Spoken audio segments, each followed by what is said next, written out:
Hello សួស្តីបងប្អូនយើងមិនតបពីចេញពីភ្នំបានននឡើយយើងមកដល់ទីរំខេត្តបាត់ដំបងមើលទឹកខែខ្ញុំផង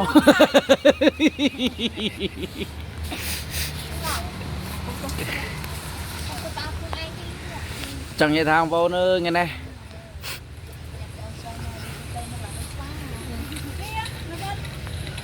ដើរពីកន្លែងនឹងចង់អាលេកកលេននេះ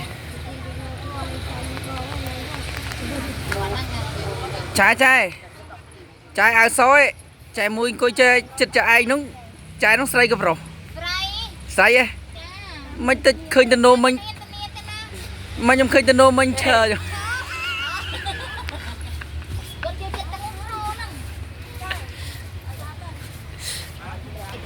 បាទ hello បងប្អូនយើងឥឡូវយើងមកដល់ទីរំខាត់បាត់ដំបងហើយពេលនេះ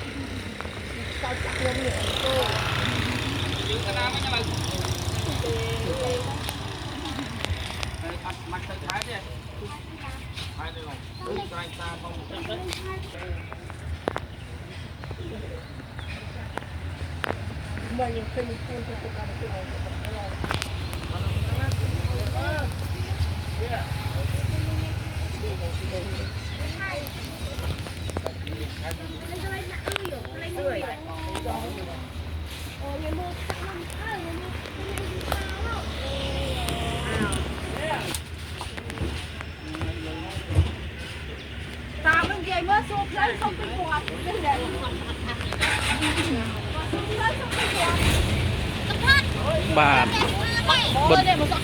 បន្តពីយើងចេញពីភ្នំម៉ាណនមកហើយឥឡូវយើងឡើងទៅជាទីរំខាត់បាត់ដំបងឥឡូវបងប្អូនយើងកំពុងចុះបត់ដៃបត់ជើងហើយឥឡូវឡើងវិញបងប្អូនជិះមានអារម្មណ៍មិនដែរបងប្អូនយើងហាសូមគុណពីអ្នកដែរដើរចេញមកពុតហើយប៉ះមកប្រឹងទៅរត់ត្រីពេកលឺដែរ